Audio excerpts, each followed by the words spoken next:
Price Lord. எல்லாருக்கும் சோத்திரம். பிரியமானவர்களே, இந்த ஜீசஸ் 8 கால் யூடியூபை பார்க்கிறேன். சகோதர சகோதரிகளுக்காக கர்த்தரை சோத்திரிக்கிறேன். இந்நாளிலே கூட நம்ம பேசுகிற 5ஆம் அதிகாரத்தில் பார்க்குறோம். என்ன பார்க்குறோம்னா, நம்ம அந்தகாரத்தில் இருந்த நீங்கள் கர்த்தருக்கு பிரியமாக நீங்கள் நடந்து கனி கொடுக்கிறவர்களாக இருக்க வேண்டும். நீங்கள் கனியற்றவர்களாக இருக்கக்கூடாது என்று சொல்லுவிருக்கிறார். ஏன் அது அந்த வார்த்தையை அவர்கள் சொல்லுகிறார் அந்த ஜனங்களுக்கு அப்படின்னு பார்த்திங்கன்னா, அவர்கள் வம்பு பேசுகிறவர்களாகவும் புத்தீனமாக இருக்கிறவர்களாகவும் சண்டை போடுகிறவர்களாகவும்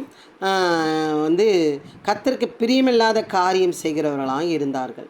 அதனால தான் அவர் என்ன பண்ணுறாருன்னா, அந்த ஜனங்கள் மத்தியிலே பேசுகிறார். அதை நம்ம படிச்சுட்டு என்னெல்லாம் கனியற்றது என்று எனக்கு தெரிஞ்சதை நான் என்ன பண்ணுறேன் உங்களுக்கு சொல்லலாம் என்று நான் நினைக்கிறேன். பிரியமானவர்களே, பார்ப்போம்.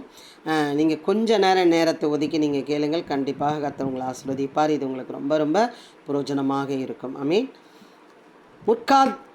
முற்காலத்தில் நீங்கள் அந்தகாரமாக இருந்தீர்கள். ஃபஸ்ட்டு அறியாமல் இருந்தீங்க, இருளில் இருந்தீங்க. இப்பொழுதோ கர்த்தருக்குள் வெளிச்சமாக இருக்கீர்கள். கர்த்தர் மெய்யான தேவன் என்று அறிந்து வந்துட்டீங்க. வெளிச்சத்தின் பிள்ளைகளாய் நடந்து கொள்ளுங்கள். ஃபஸ்ட்டு முற்காலத்தில் நீங்கள் அந்தகாரத்தில் இருந்தீங்கப்பா. இப்பொழுது நீங்கள் கர்த்தர் இன்னாதர் என்று வந்து விட்டீங்க. இயேசு உனக்காக என்ன பண்ணார்? பிறந்தார், மரித்தார், உயிர்த்தெழுந்தார் என்று நீங்கள் தெரிந்து கொண்டீங்க. இப்பொழுதோ கர்த்தருக்குள் வெளிச்சமாக இருக்கிறீர்கள்.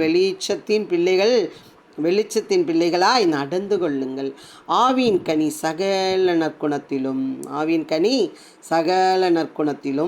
நீதியிலும் உண்மையிலும் விளங்கும்.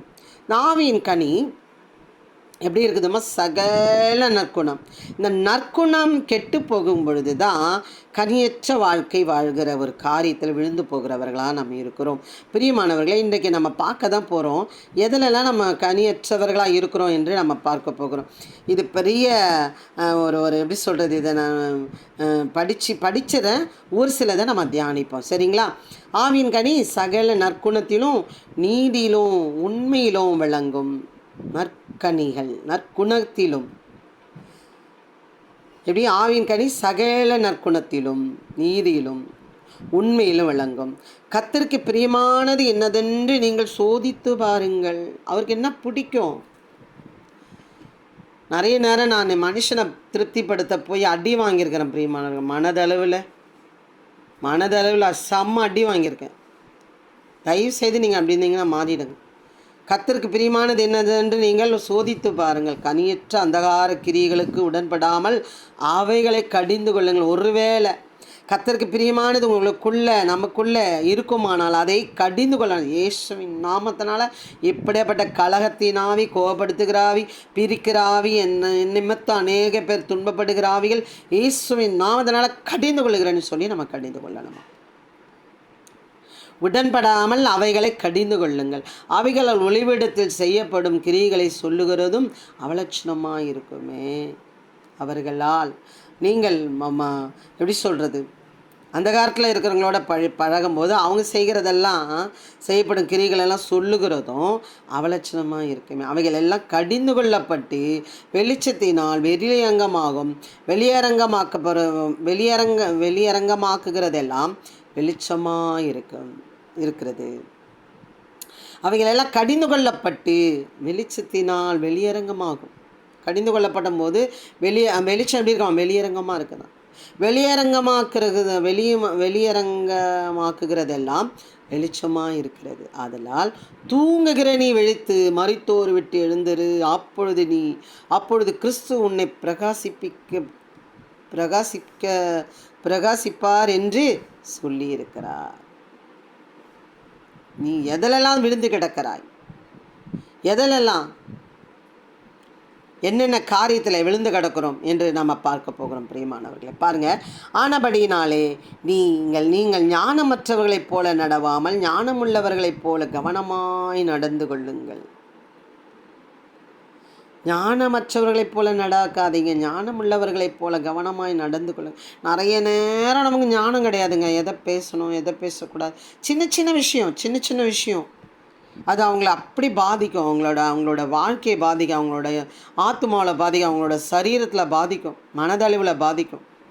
என்னையும் சேர்த்து சொல்கிறேன். நிறைய தெரியாமல் பேசுகிற சில காரியம் அப்படி போன போக்கில் பேசுகிற காரியம் அது எப்படி இதுன்னா அவங்கள பாதிக்கிறதா இருக்குது. ஞானமற்றவர்களைப் போல நடவும், ஞானமுள்ளவர்களைப் போல கவனமாய் நடந்து கொள்ளு பார்த்து நாட்கள் பொல்லாதவைகளானதால் காலத்தை பிரயோஜனப்படுத்திக் கொள்ள. அப்பா, ஒன்று நீ செத்து போவ, இல்லைன்னா அவர் வந்துடுவார். 2 விஷயம் நடக்கும். அதனால் அதை நீ பார்த்து இந்த காலத்தை என்ன பண்ணிடணும், பிரயோஜனப்படுத்திக்கொள். ஆகையால் நீங்கள் மதியற்றவர்களாயிராமல் கர்த்தருடைய சித்தம் என்னதென்று உணர்ந்து கொள்ளுங்கள். ஏதோ மனுஷன் சொல்லிட்டான், பெரிய ஊழியக்காரன், நான் சொல்கிறேன், பெரிய தீர்க்கதரிசியாக இருந்தாலும் உங்களை கூப்பிட்டா கர்த்தர் இடத்துல நீங்கள் கேளுங்க, ஆண்டவரே நான் போவா? சபை கட்டுன்னு யாருன்னா சொல்லுவாங்க, நீங்கள் செய்து சுவிசேஷமாக இருங்க, செய்யுங்கன்னு. சபை கட்டுறேன் வாங்கணும், போவாதீங்க, ஜபம் பண்ணுங்க. உங்களுக்கு என்ன சித்தம் வைத்திருக்கிறார் அதை கேளுங்க. அதை கேட்டு கேட்டு செய்யுங்க. எத்தனை பேர் தெரியுங்களா? நான் சபையை கட்டுறேம்மா, நீங்கள் வாங்க, நீங்கள் சுவிசேஷம்லாம் சொல்லக்கூடாது, போகிறோம். நான் ஜெபித்தேன். அப்புறம் அவர் பெரிய ஒரு மிஷினரி, இத்தனைக்கும் துணிகரமாக சொன்னது பாருங்கண்ணா, நீங்கள் உங்களுக்கு கொடுத்த வேலையை நீங்கள் செய்யுங்க, எனக்கு கொடுத்த வேலையை நான் செய்கிறேன். ஏன்னா அவர் பார்க்கும்போது நான் எப்படி இருந்தேன்னா, ஒரு பெரிய அரச மரம், அந்த அரச மரமே 10க்கு 10 இருக்கும், அதுக்கு மேலேயே இருக்கும். அதில் ஒரு சிலை ஒன்று இருக்கும், 5 தலை வச்ச பாம்பு. அந்த சிலையை மட்டும் என்ன பண்ணுவேன், நல்லா ஃபுல்லாக குங்குமம் வச்சு, மஞ்சள் வச்சு, பூ வச்சு, அதுக்கு சட்டை தச்சு போடுறதே நான் தான். எங்கள் மாமனார் வாங்கி தருவார், நான் தச்சு போடுவேன், மிஷின் வச்சுருந்தேன். பிரியமானவர்களே, அப்படி இருந்த எண்ணெய் அவர் பார்த்துட்டு ஆச்சரியப்பட்டு, நான் சபை திறக்கிறேன், நீ வந்துடணும், ரொம்ப டார்ச்சர். ஆனால் எனக்கு சுவிசேஷம் பண்ணி தான் கொடுத்துருக்காரு, என்னை ரோட்டில் நிற்கிற வேலையை கொடுத்துருக்காரு. நீங்கள் சபையில் நிற்க எனக்கு சொல்லலை அப்படின்னு சொல்லி பார்த்து என்னை ரொம்ப டார்ச்சர் பண்ணார். அவர் என்ன நினச்சிட்டாருன்னா, நம்ம பார்க்கும்போது இப்படி தானே இருந்தாவ, நம்ம கூப்பிட்டா வந்துடுவா. அப்படி இல்லை, ஆண்டவர் சித்தம் என்னதுன்னு அறிந்து கொள்ளுங்கள். எத்தனையோ பேர் சபை ஊழியம் தான் செய்யணும். ஃபஸ்ட்டு சபையிலேருந்து தான் ஆண்டவர் பிரிக்கிறாரு. சபையிலேருந்து பிரித்து தான் ரோட்டுக்கு போய் நின்று சொல்லி என் பிள்ளைங்களுக்குன்னு சொல்கிறாரு. நீ திருப்பி சபை ஊழியமே செய்யின்னு சொல்லி கூப்பிட்டா போகாதீங்க. அது கர்த்தரை துக்கப்படுத்துகிற காரியம். அதனால் கர்த்தருடைய சித்தம் என்னதுன்னு உணர்ந்து கொள்ளுங்கள். இப்படிலாம் இல்லாதனால அவர் புத்தி சொல்லுகிறவராக இருக்கிறார். பிரியமானவர்களே, அது மாத்திரமல்ல, நான் எனக்கு தெரிஞ்சு ஒரு சில காரியங்களை நான் எடுத்து வச்சுருக்கிறேன். பிரியமானவர்களே, பாருங்கள், இந்த வார்த்தைகள் எல்லாம் ஜனங்கள் நடந்து கொள்ளுகிறதை நான் பார்க்கிறேன். நான் என்ன பண்ணுறேன்னா, பார்க்கிறவராக காணப்படுகிறேன்.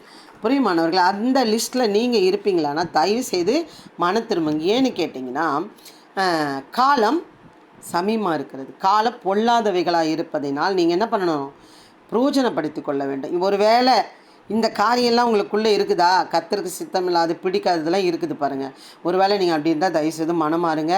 இதை நான் எனக்கு பிடிக்கலை, நான் சிலதெல்லாம் ஒரு வேளை இருக்கலாம், எனக்கு பிடிக்காதெல்லாம் நான் செய்கிறது கிடையாது. ஒரு வேளை இந்த லிஸ்ட்டில் நீங்கள் இருந்தீங்கன்னா தயவு செய்து நீங்கள் மனமாறுங்க. ஏன்னா அவர் வருகை மிக மிக சன்மார். சபை பக்கத்தில் சபை கட்டுகிறது. நான் பார்த்ததுனாலே சொல்லுகிறேன். நொங்கம்பாக்கத்தில் இறங்கி ஒரு இடத்துல தெருவில் போகிற 3-4 சபை ஒரே தெருவில். ஒரு சபை இருக்குதுன்னா கண்டிப்பாக ஒரு தொலைதூரத்தில் நீங்கள் என்ன பண்ணணும், சபையை கட்ட வேண்டும். அது இந்த சபையிலேருந்து அங்கே போகிறது, அந்த சபையிலேருந்து இங்கே வருது, அது ரொம்ப கேவலமாக இருக்குது. மற்றவர்கள் ஊழியத்தை பிரிப்பது ரொம்ப ஈஸியாக பிரிச்சுருவாங்க. ஐக்கியத்தை கெடுப்பது, நல்ல ஐக்கியத்தில் இருப்பாங்க, ஏதோ ஒரு நபர் வரும், அது என்ன பண்ணிவிடணும், கெடுத்து போட்டுரும். ஒருவன் கட்டி எழுப்பின அஸ்திபாரத்தில் எவனும் கட்டக்கூடாது. ஒருத்தவங்க ஒரு ஊழியை கட்டி எழுப்புறாங்கன்னா அவங்கள கீழே தள்ளுறதுக்கு அவங்களுக்கு சாமர்த்தியம் இருக்குது, உங்களுக்கு சாமர்த்தியம் இருக்குது, நான் அவங்கள தள்ளிட்டு நீங்கள் என்ன பண்ணிடக்கூடாது, அதை ஆளக்கூடாது, ரொம்ப தப்பு. ஒரு கட்டிட எழுப்பது அஸ்திபாரத்தின் மேல் கட்டுவது மகா தப்பு. இதெல்லாம் கனியற்ற காரியங்கள். ஒருவர் சபை மக்களை இழுப்பது, ஏன் சபைக்கு வா, அது ரொம்ப ரொம்ப ரொம்ப அசிங்கமாக இருக்குது. பிரியமானவர்களே, நீங்கள் எதிலெல்லாம் இருக்கீங்க எனக்கு தெரியாது, எனக்கு தோணிச்சு நான் சொல்லி கொண்டிருக்கிறேன். ஒரு வேளை எதிலெல்லாம் இருக்கீங்களோ அதெல்லாம் தயவுசெய்து மாறுங்க. அப்போது அலட்சியம் செய்வது, அவங்க ஒரு ஆளா அப்படின்னு கலகம் செய்வது, குடும்பத்தில், வீட்டில், ஃப்ரெண்ட்ஸுங்க மத்தியில், ஊழியத்தில், சபையில் கலகம் செய்து பிரிப்பது, குற்றப்படுத்தி தூற்றுவது, தூற்றிக்கொண்டே இருப்பாங்க, குற்றப்படுத்தி நான் தலைவாள் ஒன்றுமே தெரியாது, குற்றப்படுத்தி தூற்றுவது. கர்த்தர் பார்த்துக்கொள்வார் என்று போகணும் தான் கனி கொடுக்கிறவர்களான மகனாக இருக்கிறார். கூடவே இருந்து குழிபறிப்பது, யாராவது இருக்கிறீங்களா? கூடவே இருந்து குழி பறிச்சிருக்கீங்களா? பார்த்துக்கங்க. கர்த்தர் நம்ம குடியை பறிப்பார். கவனமாக இருங்கள். கூடவே இருந்தே குழி பறிப்பது. மற்றவர் கண்ணீர் சிந்த கண்ணீருக்கு நாம் காரணமாக இருப்பது. கவனம். அதிகாரம் செய்வது, குற்றப்படுத்துவது, அதிகாரம் செய்து குற்றப்படுத்துவது, அடிமைப்படுத்துவது, அவர்களை ஆளுவது. நான் சொல்கிறதா நீ கேட்கணும், இங்கே போகக்கூடாது, அங்கே போகக்கூடாது, இங்கே தான் இருக்கணும், இந்த ஊழியம் தான் செய்யணும், அந்த ஊழியம் தான். அதிகாரம் செய்வது, குற்றப்படுத்தி அதிகாரம் செய்து அவங்களை நெருக்குது. மற்றவர்கள் முன் அவமானப்படுத்துவது. காலம் சமீபம் எப்போ கிடைக்கும்னு சொல்லி மற்றவர்கள் முன் அவமானப்படுத்துவது. நீ இயேசுவின் பிள்ளைகளாக இருந்தோம் துணிகரமான பாவம் செய்வது. துணிகரமான பாவம். என்னென்னலாம் துணிகரமாக இருக்கிறீங்க? ஒருத்தர்கிட்ட ஒரு விஷயம் சொல்கிறாங்கன்னா அந்த விஷயத்த அவங்கக்கிட்ட சொன்னால் சண்டை வரும்னு தெரிஞ்சுன்னு சொல்கிறீங்க பாருங்கள், அது துணிகரமான பாவம். ஒரு குடும்பம் பிரிஞ்சு போனால் இது நம்ம சொன்னால் அந்த குடும்பம் பிரிஞ்சிடும், அந்த ஊழியம் உடையின்னு சொல்கிறோம் பார்த்தீங்களா, அது துணிகரமான பாவம். பிரியமானவர்களே, இதெல்லாம் கர்த்தருக்கு சித்தமானதல்ல, கர்த்தருக்கு பிரியமில்லாத காரியமாக இருக்கிறது. இன்னொன்று நான் சொல்லியிருக்கிறேன் பாருங்கள் பிரியமானவர்கள், அந்த நபரை கூட நீங்கள் கூடவே பழகாதீங்க, விட்டுடுங்க. இப்போ நம்ம ஒரு கவலை ஒரு சகோதரி நம்ம ஃப்ரெண்ட்ஸாக இருக்கிறோம், அவங்கக்கிட்ட போய் நம்ம ஒரு காரியத்தை சொல்கிறோம். எங்கள் வீட்டில் இப்படி ஒரு பிரச்சனை நடந்ததுப்பா, ஊழியத்தில் இப்படி நடந்ததுப்பா, காலேஜில் இப்படி நடந்ததுப்பா, ஸ்கூலில் இப்படி நடந்ததுப்பா, என் பெற்றோர் இப்படி செய்தார்கள், என் சகோதரன் இப்படி செய்தான், என் சகோதரி இப்படி செய்தான், என் பிள்ளை இப்படி செய்தது அப்படின்னு சொல்லி அதே மாதிரி இன்னொருத்தவங்களும் செஞ்சுட்டாங்க சகோதரி அப்படின்னு நம்ம பேசுகிறோம், ஒருத்தர்கிட்ட ஷேர் பண்ணுறோம். அதே காரியத்தை அப்படியான்னு கேட்ட சகோதரி செய்கிறாங்களா, அப்படியான்னு கேட்ட சகோதரன் செய்கிறானா, அவனோட இணைவே இணையாதீங்க. அவனை போல ஒரு நம்பிக்கை துரோகி, அவனை போல ஒரு எப்படி சொல்கிறது, ஒரு மோசமான ஆள் யாருமே இருக்க மாட்டாங்க. நம்ம மனதுக்கத்தோடு ஒரு காரியத்தை சொல்லுகிறோம், அதே துக்கத்தை அவங்க படுத்துகிறாங்கன்னு சொன்னால் மூணாவது நபராக 4வது நபராக அதே காரியத்தை அவங்க செய்கிறாங்கன்னா அவங்களோட இணையாதீர்கள். ஏன்னா உங்களோட ஊழியத்தின் வாழ்க்கை, பரிசுத்த வாழ்க்கை நாசப்படுத்தி போடும், நாற்றம் எடுத்து போய்விடும். கவனமாக இருங்கள். நான் என் அனுபவத்தில் பார்த்ததெல்லாம் உங்களுக்கு சொல்லியிருக்கேன். ஒருவேளை இந்த குற்றத்துலலாம் இதெல்லாம் அகப்பட்டிருக்கீங்களா, நீங்கள் என்ன பண்ணணுன்னா, எப்படி பண்ணணுமா பாருங்கள், கனியற்ற அந்தகார கிரிகளுக்கு உடன்படாமல் அவைகளை கடிந்து கொள்ளுங்கள். இப்படிப்பட்ட காரியங்கள்லாம் எனக்குள்ளே இருக்குது சப்பா, எனக்கு நான் என்ன தான் ட்ரை பண்ணாலும் வந்துக்கிட்டே இருக்குது அப்படின்னு நீங்கள் சொல்லி அவர் கரத்தில் அவர் பாதத்தில் ஒப்பு கொடுத்து சொட்டு கண்ணீர் விடுங்கள். கண்டிப்பாக உங்களை காப்பாற்றி கனி கொடுக்கிறவர்களாக மாற்றுவார். எப்படி இருப்பாங்களாம், நீங்கள் நல்லா இருக்கும் அந்த வசனம், அதுக்குள்ளே எங்கே போச்சு தள்ளி, நல்லா இருந்ததே, சோத்திரம்.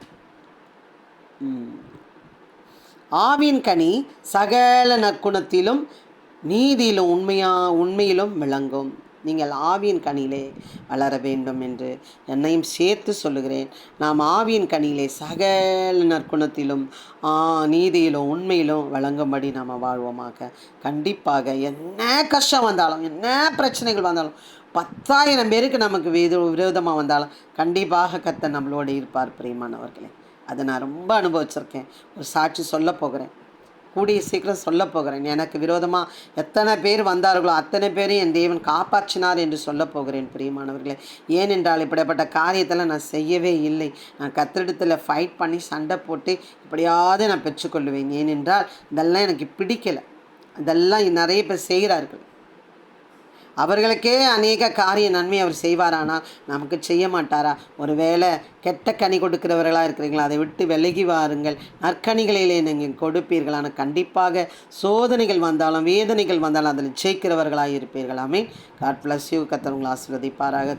கடவுள் பரிசுத்த ஆவியானவர் உங்களுக்கு உதவி செய்வாராக. ஆமென். ஹல்லேலூயா.